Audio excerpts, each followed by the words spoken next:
Je vous ai dit, Damana Adia Pikas est en danger. C'est le titre. Il est en danger. Il est en danger. Ils n'ont qu'à montrer Damana Pikas. Je ne vous parle pas des IA, des montages que vous êtes en train de faire là. Je ne vous parle pas de ça. J'ai dit, ils n'ont qu'à montrer Damana Pikas. Ils vont faire mentir avec Guégué. Et son informateur. J'ai dit que Damana Pikas a été envoyé à Sebroko et il a été torturé. Il a été torturé. Il a été torturé. Et le complément d'information que je viens de donner aujourd'hui, hier j'ai dit qu'il a été torturé. Ils ont mis des fils de courant sur lui. Ils l'ont électrocuté pour faire des aveux, pour qu'il donne des noms, ici des choses. Et je réitère ce que j'ai dit. Maintenant, le complément d'information, c'est que Kone Zakaria, que je vous ai dit qu'il s'est déplacé pour aller là-bas, là. C'est à lui ils ont confié cette mission d'éliminer Damana Adia Pikas.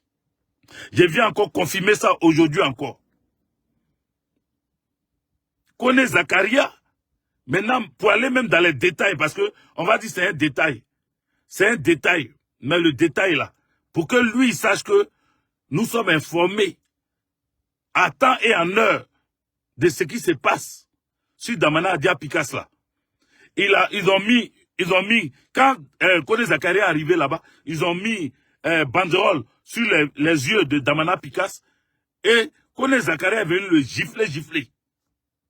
Pour que eux ils sachent que on nous a informés et qu'on est informés et qu'on n'est pas en train de fabriquer. Je ne suis pas en train de faire des analyses actuellement. C'est l'information telle que c'est venu là. C'est comme ça que je suis en train de rendre ça. Kone Zakaria.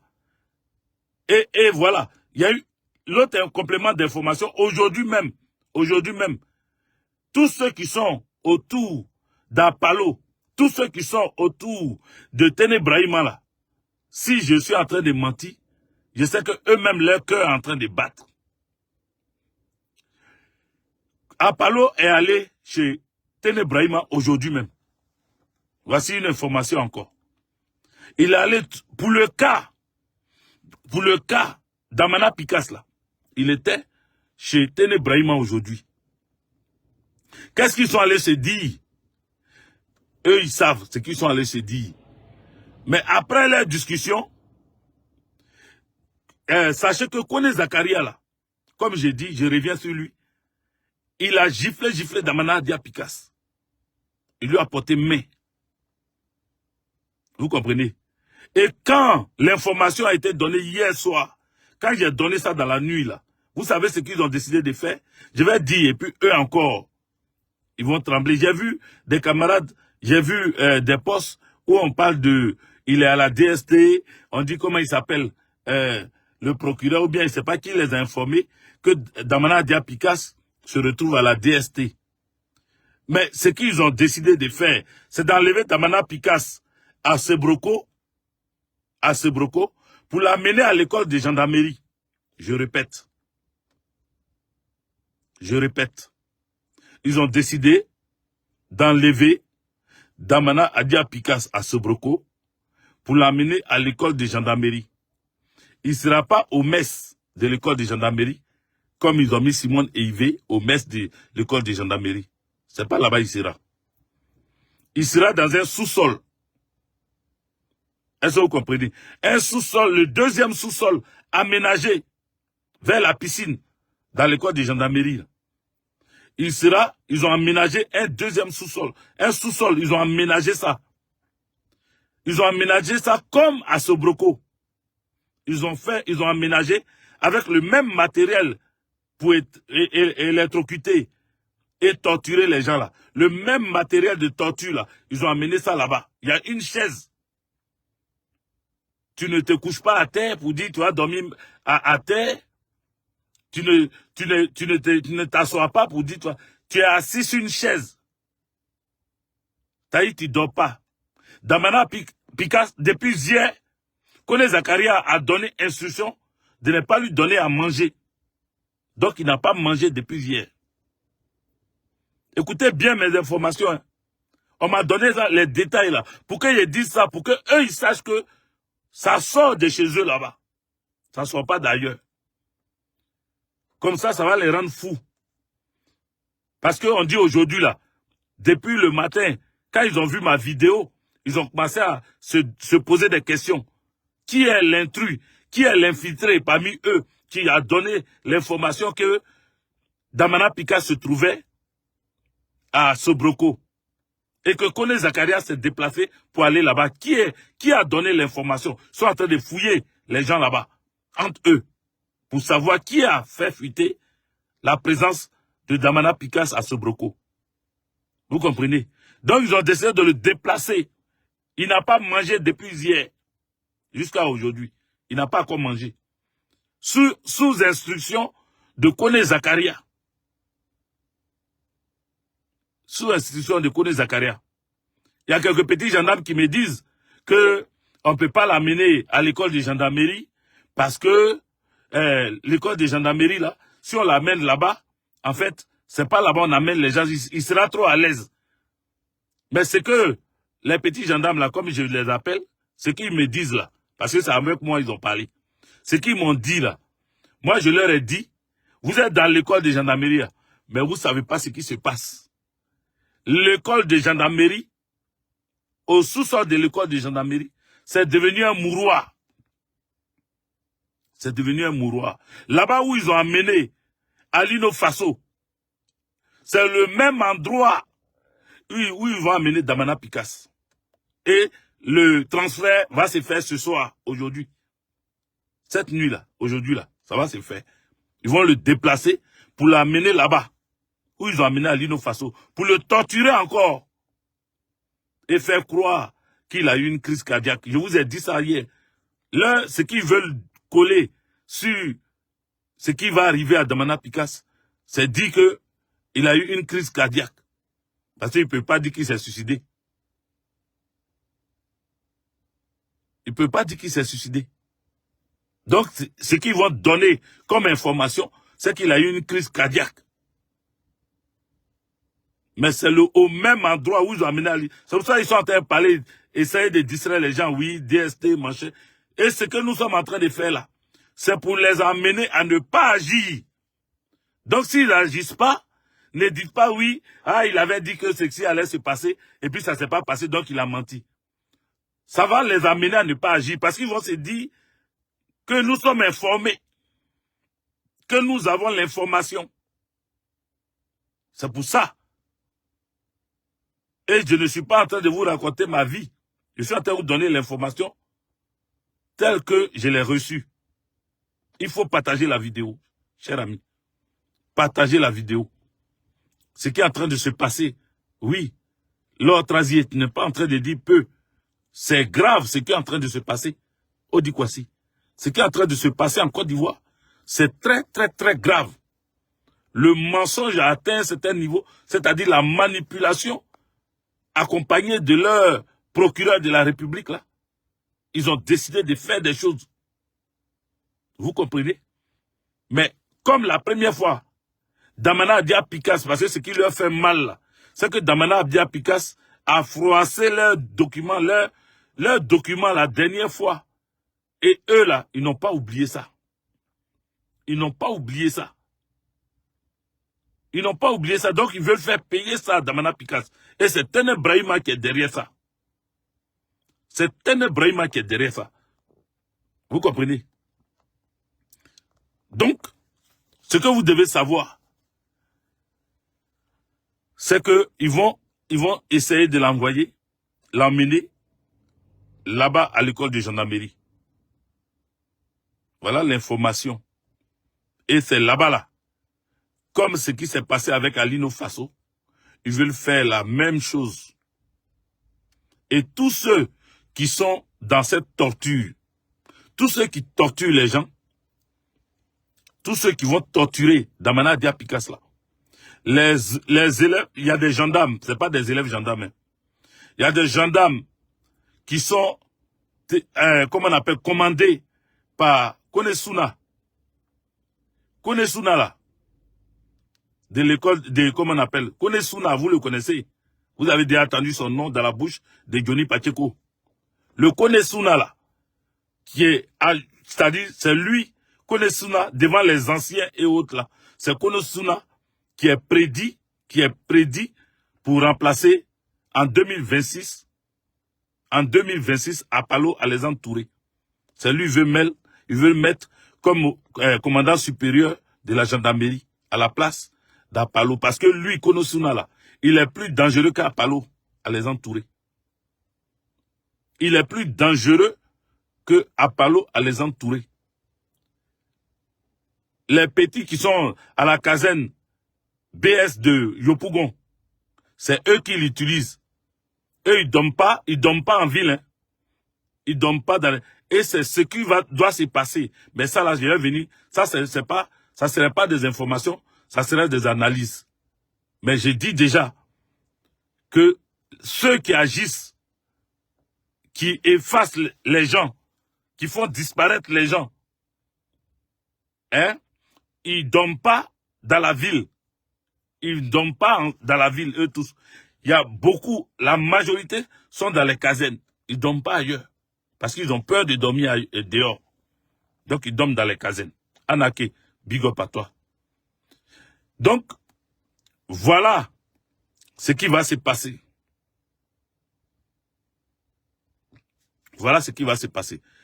Donc, Konesuna là, c'est lui qui est à la base, avec ses hommes, des enlèvements, pour faire disparaître les gens là. C'est lui, son boy. Maintenant, je reviens pour dire que la deuxième information, le deuxième point, pour Damana là, pour Damana Diapikas, vous avez entendu. Ils vont le déplacer, l'amener à l'école de gendarmerie pour mieux le traiter là-bas. Il ne va pas dormir. Ils vont le faire asseoir sur une chaise. Il y a une chaise au deuxième sous-sol. Vous comprenez? Voilà. Donc, ça, comme à Palo, il a tout fait pour mettre l'ancienne maison de Gabi Point là. À Palo, c'est là-bas il habite. Il a tout fait pour transformer un lieu là-bas en son bureau. Donc, il a mis son bureau là-bas. Et les bâtiments sont devant pour ne pas que, au cas où il y a une attaque de l'école de gendarmerie, ça puisse toucher son bâtiment. Donc, il y a des bâtiments en vent. Ce que je vais vous dire, je vais passer à mon deuxième point parce que je ne serai pas long pour que vous puissiez partager et que tout le monde puisse être informé. Mon deuxième point, c'est Picheri Edith Gbalé. Alors, je n'ai pas son contact. Ceux qui ont le contact de Picheri Edith Gbalé, informez Picheri Edith Gbalé que actuellement, son téléphone a, si elle est maligne, elle n'a qu'à changer de puce à chaque fois. À chaque fois qu'elle se connecte, qu'elle change de puce. Parce qu'ils vont la localiser. Ils sont en train de voir déjà où elle se trouve. Mon informateur me dit même que ils ont trouvé, ils voient déjà où elle se trouve. Par rapport à son téléphone. Par rapport à son téléphone. La puce qu'elle utilise pour faire ces vidéos-là. La puce qu'elle utilise pour communiquer, tout ça. Ils ont déjà localisé ça. Vous comprenez? On dit de lui dire, Picheri Edith Gbalé, si tu écoutes cette vidéo, parce que parmi les 254 personnes qui sont là, on ne sait pas qui est derrière ce téléphone et qui est en train de regarder. Donc, si tu m'écoutes, on dit de te dire qu'ils vont utiliser 2 de tes proches. Je répète. On dit de te dire, ils vont utiliser 2 de tes proches pour t'empoisonner. Je répète encore, ce n'est pas venir t'arrêter, ce n'est pas venir tirer sur toi, ce n'est pas venir... Ils vont utiliser 2 de tes proches pour t'empoisonner. Je répète une dernière fois. Picheri Edith Gbalé, il y a ton téléphone qui est localisé déjà. Donc, il faut changer de puce à chaque fois. Et il y a 2 personnes qui vont utiliser dans ton entourage, dans tes proches, pour pouvoir t'empoisonner. Ces personnes-là, le contrat a été, c'est-à-dire l'argent, la somme d'argent qu'on va leur donner là, c'est-à-dire c'est déjà calculé, tout est déjà prêt. Ces personnes sont prêtes à faire ce sale boulot-là. 2 personnes. Ils n'ont pas pris une personne, 2 personnes. Donc ce soir, voici l'information pour toi. L'arrestation brutale de Damana Adiapikas réveille en nous de douloureux souvenirs. Encore une fois, la machine répressive du pouvoir frappe, sans foi ni loi. Mais derrière ce nom, c'est toute une génération de résistants qu'on cherche à faire taire. La Côte d'Ivoire vit-elle encore sous un régime démocratique ou sous la terreur d'un pouvoir devenu paranoïaque? Nous sommes fatigués. Fatigués de compter nos morts, nos disparus, nos exilés. Fatigués de voir les mêmes visages, les mêmes méthodes, les mêmes silences complices. Fatigués d'espérer une justice qui ne vient jamais.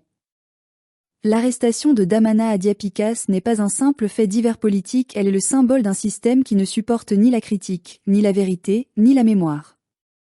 Elle est la preuve que, sous le vernis démocratique que le régime Ouattara tente d'afficher au monde, se cache toujours le même appareil de peur et d'intimidation. Damana Pikas, vice-président du PPACI, est avant tout un symbole de cette génération d'hommes et de femmes qui ont osé dire non à l'injustice en 2010, qui ont tenu tête à la machine néocoloniale et à la guerre d'ingérence. Aujourd'hui, il est à nouveau pris dans les griffes d'un pouvoir qui se nourrit du silence et de la peur. Son arrestation à Bingerville par la police nationale n'a rien d'anodin. Elle s'inscrit dans une stratégie vieille comme le monde, neutraliser les voix fortes, terroriser les masses, museler la contestation. Et nous savons comment cela finit souvent. En Côte d'Ivoire, sous le régime d'Alassane Ouattara, les prisons ne sont pas des lieux de droit, mais des zones d'ombre. On y enferme les opposants, on y brise les volontés, on y tue parfois l'espérance. Derrière les murs des commissariats et des bases militaires, on entend rarement la vérité sortir vivante. Le cyberactiviste Hervé Djedje a raison de tirer la sonnette d'alarme. Oui, Damana Pikas est en danger. Pas seulement physiquement, mais politiquement, moralement, symboliquement. Car en le réduisant au silence, le régime veut envoyer un message. Voilà ce qui attend tous ceux qui oseront défier le pouvoir. Ce n'est pas seulement Damana qu'ils arrêtent, c'est tout un espoir qu'ils veulent enchaîner. Mais ce qui nous indigne encore plus, c'est le silence. Le silence assourdissant de la communauté internationale. Où sont passés les défenseurs autoproclamés de la démocratie, ceux qui s'indignent à Paris, à Bruxelles ou à Washington quand cela les arrange? Où sont les grandes ONG qui criaient au scandale quand le pouvoir n'était pas du bon bord? Pourquoi ce mutisme, quand il s'agit d'un homme arrêté par un régime qui prétend être ami des puissances occidentales? La vérité est simple, la vie d'un opposant ivoirien n'a pas de valeur diplomatique. Tant que le régime d'Abidjan protège les intérêts de ses parrains, il peut emprisonner, torturer, tuer même, sans que cela ne suscite autre chose qu'un communiqué tiède. Voilà le vrai visage du monde dans lequel nous vivons. Mais nous devons aussi avoir le courage de regarder du côté de nos propres rangs. Car si Damana Pikas est aujourd'hui seul dans les mains du pouvoir, c'est aussi parce que notre opposition est divisée, dispersée, fatiguée de ses propres calculs. Le PPACI, héritier d'un combat noble, semble englué dans une inertie coupable. Laurent Gbagbo, figure historique de la résistance africaine, se mure dans un silence qui inquiète et déroute. Pendant que ses compagnons sont arrêtés, persécutés, emprisonnés, lui parle de paix, de réconciliation, de dialogue avec ceux-là même qui continuent d'humilier son peuple. Ce silence, qu'on voulait stratégique, devient aujourd'hui complice.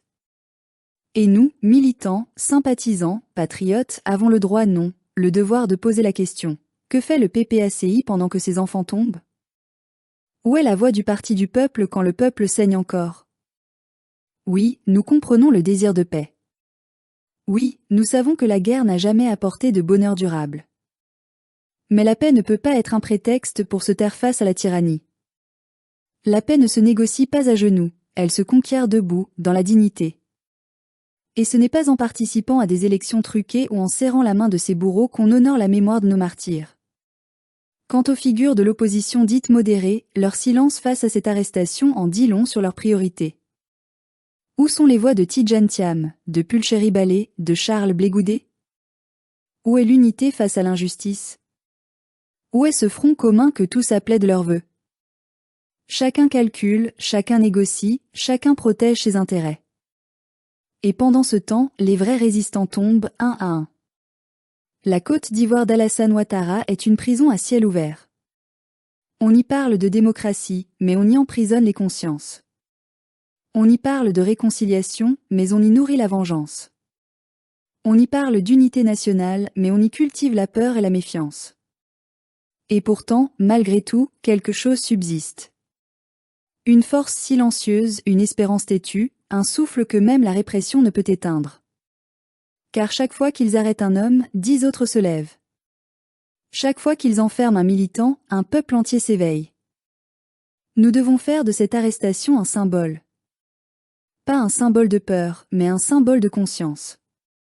Le cas d'Amana Pikas doit réveiller en nous cette flamme que la peur a endormie. Nous devons comprendre que le combat pour la liberté n'est pas celui d'un homme, ni d'un parti, mais celui d'un peuple tout entier. Nous devons cesser de penser que nos dirigeants politiques, quels qu'ils soient, porteront seuls ce fardeau. L'histoire nous enseigne que les vrais changements viennent toujours du bas, jamais d'en haut. Les puissants ne lâchent jamais le pouvoir par bonté d'âme, ils le lâchent quand le peuple devient ingouvernable.